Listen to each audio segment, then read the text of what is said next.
Chapter ১৪৮ Messenger. ক্লাইনের উত্তর শুনে ডালি খিলখিল করে হেসে উঠল।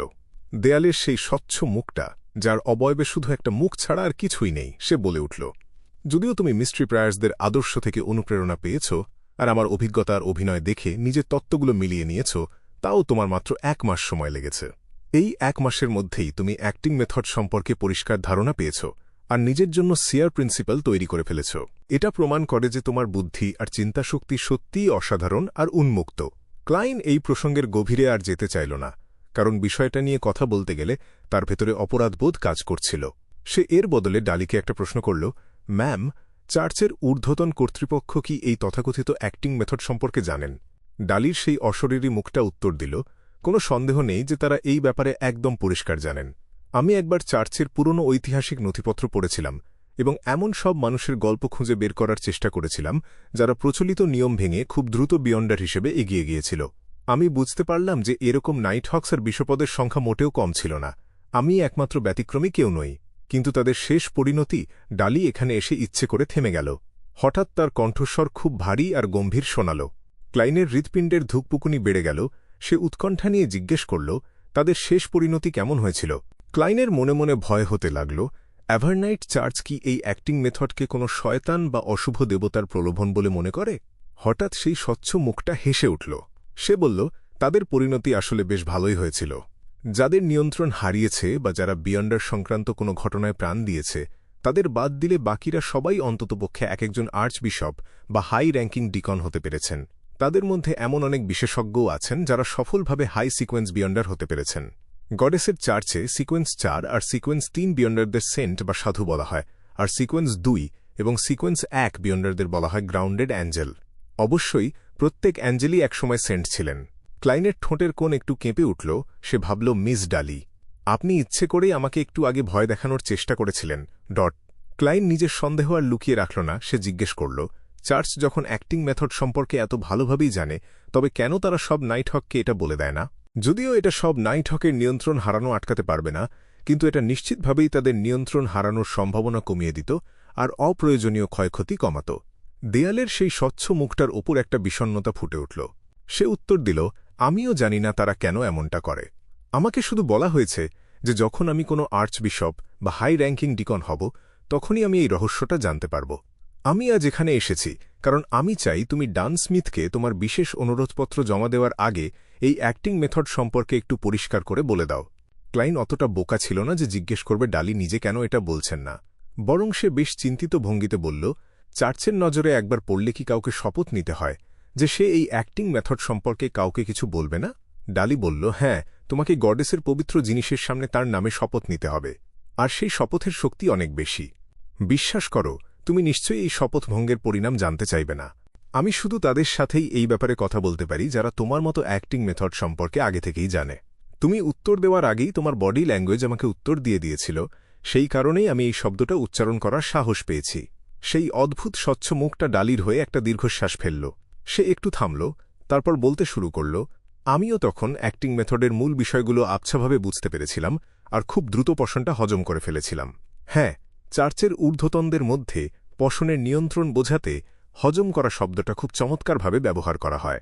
যাই হোক, সেই শপথ করার আগে আর অ্যাক্টিং মেথড সম্পর্কে পুরোপুরি জানার আগে আমার নিজেরও এই ব্যাপারে খুব পরিষ্কার ধারণা ছিল না, তাই আমি ডান স্মিথ বা বাকিদের কাছে এটা ঠিকভাবে বুঝিয়ে বলতে পারিনি। আমি আসলে প্রথমে আশা ছেড়ে দিয়েছিলাম। আমি ভাবতেও পারিনি যে তোমার মতো এমন এক বিচিত্র মানুষের দেখা পাব যে বিশেষ অনুরোধপত্র জমা দেওয়ার আগেই অ্যাক্টিং মেথড সম্পর্কে এত পরিষ্কার ধারণা রাখে। না, আমি ভুল বলছি, তুমি একজন জিনিয়াস। ম্যাম, আপনি আমাকে এভাবেই দেখেন তাহলে? ক্লাইনের ঠোঁটের কোণ আবার একটু কেঁপে উঠল। সে বেশ গম্ভীরভাবে প্রতিশ্রুতি দিল, আমি আসলে চেয়েছিলাম আমার বিশেষ আবেদনের মাধ্যমেই ক্যাপ্টেনকে এই অ্যাক্টিং মেথডের অস্তিত্ব সম্পর্কে একটা সংকেত দিতে। এখন আপনার ব্যাখ্যার পর আমাকে আর চিন্তা করতে হবে না। ডালির কণ্ঠস্বর এখন বেশ নিশ্চিন্ত শোনাল। সে বলল, খুব ভালো কথা, তুমি সত্যিই খুব চমৎকার একটা ছেলে। ম্যাম, আপনি আমার চেয়ে মাত্র ২ বা ৩ বছরের বড় হবেন। ক্লাইন মনে মনে তার কথার ভুলটা ধরিয়ে দিল। ক্লাইন আর কিছু বলার আগেই সেই স্বচ্ছ আর অদ্ভুত মুখটা আবার বলতে শুরু করল, যদি তোমার কোনো সমস্যা হয় বা কোনো সাহায্যের প্রয়োজন পড়ে, তবে তুমি আমাকে চিঠি লিখতে পারো। আমার জন্য অপেক্ষা করো, হি হি হি। যখন আমি একজন আর্চবিশপ বা হাই র্যাঙ্কিং ডিকন হব এবং জানতে পারব কেন চার্চ এই অ্যাক্টিং মেথডটা লুকিয়ে রাখে, তখন আমি তোমাকে ইশারায় জানিয়ে দেব যে এটা ভালো কিছু নাকি খারাপ। ক্লাইন হঠাৎ বেশ উৎসাহিত হয়ে উঠল। সে কোনো দ্বিধা ছাড়াই জিজ্ঞেস করল, ম্যাম, আপনার ঠিকানাটা কি? তার কাছে যত বেশি সাহায্য পাওয়া যায় ততই ভালো। তাছাড়া ডালি তো একজন বেশ শক্তিশালী স্পিরিট মিডিয়াম। ক্লাইন এই প্রস্তাবে একটু আপত্তি না করায় ডালি কিছুক্ষণ চুপ করে থাকল, তারপর হাসল। ডালি বলল, আমাদের যোগাযোগ পোস্ট অফিসের মাধ্যমে হওয়া উচিত নয়, কারণ আমরা সাধারণ চিঠি ব্যবহার করব না। সেটা খুব বিপজ্জনক হতে পারে। আমি তোমাকে একটা সহজ রিচুয়ালিস্টিক ম্যাজিক শিখিয়ে দেব। তুমি এটা ব্যবহার করে একটা বিশেষ আত্মাকে বা স্পিরিটকে ডাকতে পারবে, যেটা আমার নিজস্ব। চিঠিটা তাকে দিয়ে দেবে, আর সে সেটা একদম ঠিকঠাক আমার কাছে পৌঁছে দেবে। এটা টেলিগ্রাফের চেয়ে দ্রুত হবে না ঠিকই, তবে স্টিম লোকোমোটিভ বা ট্রেনের চেয়ে অনেক বেশি দ্রুত হবে। তুমি যদি দুপুরবেলা একটা বার্তা পাঠাও, তবে আমি সেই রাতেই ব্যাকলুন্ডে সেটা পেয়ে যাব। ক্লাইন খুব মন দিয়ে তার কথাগুলো শুনল। সে মৃদু মাথা নাড়ল আর বলল, এটা সত্যিই খুব কাজের একটা রিচুয়ালিস্টিক ম্যাজিক। ডালি একটু হাসল।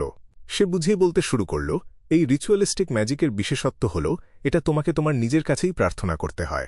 কোনো দেবতার কাছে না গিয়ে নিজের আধ্যাত্মিক শক্তি থেকেই ক্ষমতা অর্জন করতে হয়। তাই এটা বেশ গোপনীয়, কিন্তু খুব বেশি শক্তিশালী নয়। প্রথমে তোমাকে সংশ্লিষ্ট বিষয়ের ভেষজ উদ্ভিদ আর এসেনশিয়াল অয়েল বেছে নিতে হবে। এটা সাধারণ রিচুয়ালিস্টিক ম্যাজিকের মতোই, তবে তোমার শুধু একটা মোমবাতি লাগবে যেটা তোমাকে বা নিজেকে উপস্থাপন করবে। তারপর মন্ত্রটার কথা বলি। এর 3টে অংশ আছে। প্রথম অংশটা হল আমি। প্রাচীন হার্মিস, জোটান, ড্রাগনিশ অথবা এলভিশ ভাষায় তোমাকে আমি বলে চিৎকার করতে হবে। দ্বিতীয় অংশটা হল আমি আমার নিজের নামে ডাকছি। এই অংশটা হার্মিস ভাষায় বলা যায়। আর তৃতীয় অংশটা হল তুমি যাকে ডাকছ তার সঠিক বর্ণনা।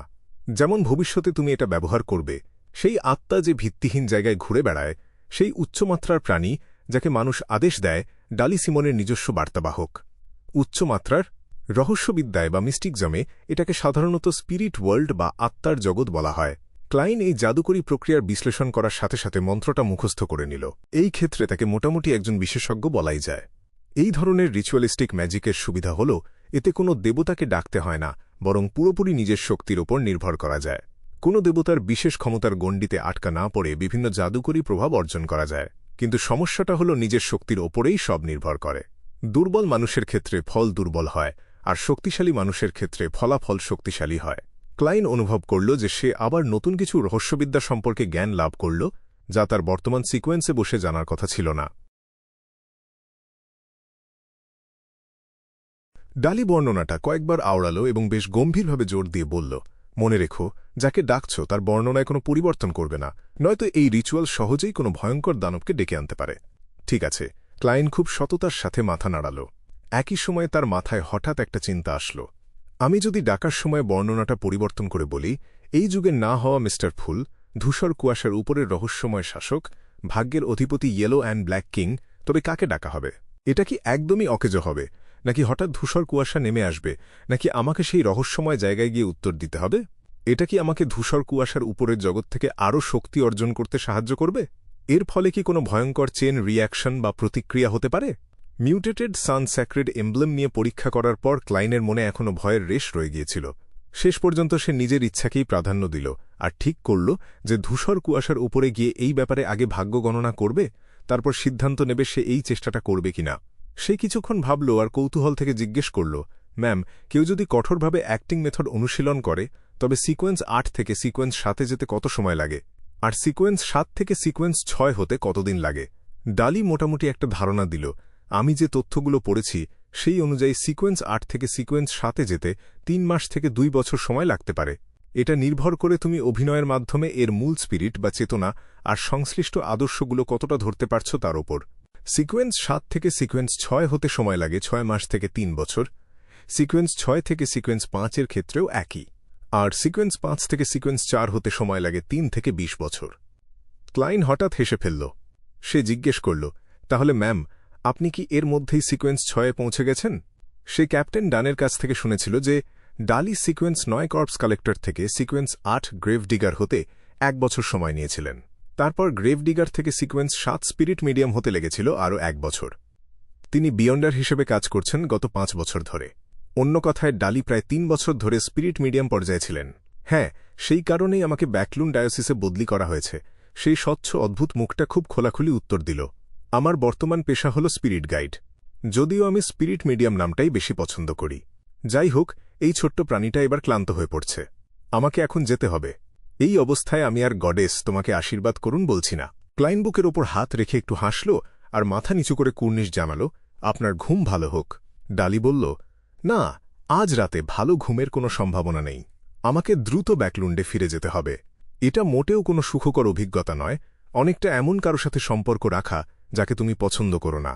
ডালির কণ্ঠস্বর ক্রমশ নিচু হয়ে আসলো আর সেই স্বচ্ছ মুখটা, যার কোনো চোখ বা নাক ছিল না, সেটা ধীরে ধীরে দেয়ালের ভেতরে মিলিয়ে গেল। সেখানে কোনো চিহ্ন বাকি থাকল না। হঠাৎ গ্যাসের আলোর উজ্জ্বলতা বেড়ে গেল আর ঘরের সেই গুমোট ভাবটা নিমিষেই কর্পূরের মতো উবে গেল। ক্লাইন, যার স্পিরিট ভিশন বা আধ্যাত্মিক দৃষ্টি পুরো সময় সক্রিয় ছিল, সে কিছুটা হতভম্ব হয়ে এই পরিবর্তনগুলো দেখল। বাস্তবতায় ফিরে আসতে তার কিছুক্ষণ সময় লাগল। সে বিড়বিড় করে নিজেকেই বলল, স্পিরিট মিডিয়াম না, স্পিরিট গাইড সত্যিই খুব দারুণ ক্ষমতা রাখে। এটা আসলে একজন মেসেঞ্জার বা বার্তাবাহক তৈরি করতে পারে। আমি অবাক হচ্ছি এটা ভেবে যে আমার সিকোয়েন্স 7 আর সিকোয়েন্স 6-এর বিশেষত্ব কী হবে। সে দ্রুত স্পিরিচুয়াল ওয়াল বা আধ্যাত্মিক দেয়ালটা সরিয়ে ফেলল আর শোবার ঘরের গ্যাসের আলোটা নিভিয়ে অন্ধকারে চুপচাপ শুয়ে পড়ল।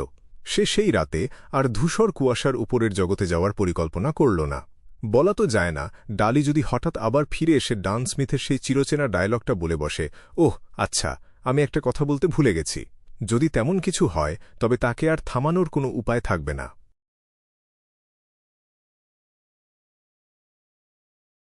পরদিন ক্লায়েন্ট 3 মিনিট আগেই ব্ল্যাকথর্ন সিকিউরিটি কোম্পানিতে পৌঁছে গেল।